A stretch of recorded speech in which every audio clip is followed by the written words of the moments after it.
IAS அதிகாரி சகாயம் சென்னையில் செய்தியாளர்கள் மத்தியில் பேசி வருகிறார். நேரலையை பார்க்கலாம். சொத்து. எனவே அதிலே ஒவ்வொரு குடிமகனுக்கும் அதை பாதுகாக்கக்கூடிய அந்த பொறுப்பு இருக்கிறது. எனவே எங்கோ ஒரு மாவட்டத்தில் அல்லது எங்கோ ஒரு இடத்தில் இயற்கை வளங்கள் சுரண்டப்படுகிறது என்று சொன்னால் அதை பாதுகாக்கக்கூடிய அந்த உணர்வு அந்த மண்ணிலே இருக்கக்கூடிய எல்லோருக்கும் வர வேண்டும்.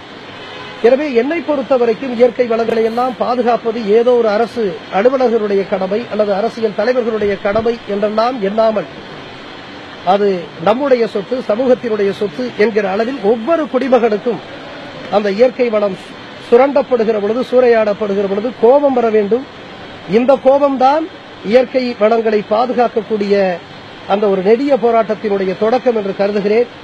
எனவே எனக்கு அத்தகைய கோபம் இருக்கிறது, உங்களுக்கும் அத்தகைய கோபம் இருக்கிறது என்று நான் நம்புகிறேன். இளைஞர்களுக்கான வழிகாட்டியாக ஒவ்வொருவரும் இருக்க முடியும். ஊடகத்துறையில் இருக்கக்கூடிய நீங்கள் கூட நூற்றுக்கணக்கான இளைஞர்களுக்கு உங்களுடைய நேர்மையான பணியாற்றலால் பங்களிப்பால் நிச்சயமாக இருக்க முடியும். எனவே என்னளவில் நான் சிறிய அளவில் என்னுடைய பணியை நான் முழுக்க நேர்மையாக செய்திருக்கிறேன். இன்றைக்கு நான் சொன்னதைப் போல இந்த கனிம வளங்கள் எல்லாம் நம்முடைய சொத்து, அதை பாதுகாப்பதற்கான ஒரு எளிய முயற்சியை செய்திருக்கிறேன். எனவே என்னளவில் நான் தூய்மையாக நேர்மையாக இருந்து ஒரு சிறிய தாக்கத்தை இளைஞர்களிடையே ஏற்படுத்தியிருக்கிறேன். இந்த தாக்கத்தை நம்முடைய மருத்துவரும் ஏற்படுத்த முடியும், உங்களாலும் ஏற்படுத்த முடியும் என்று நான் நம்புகிறேன்.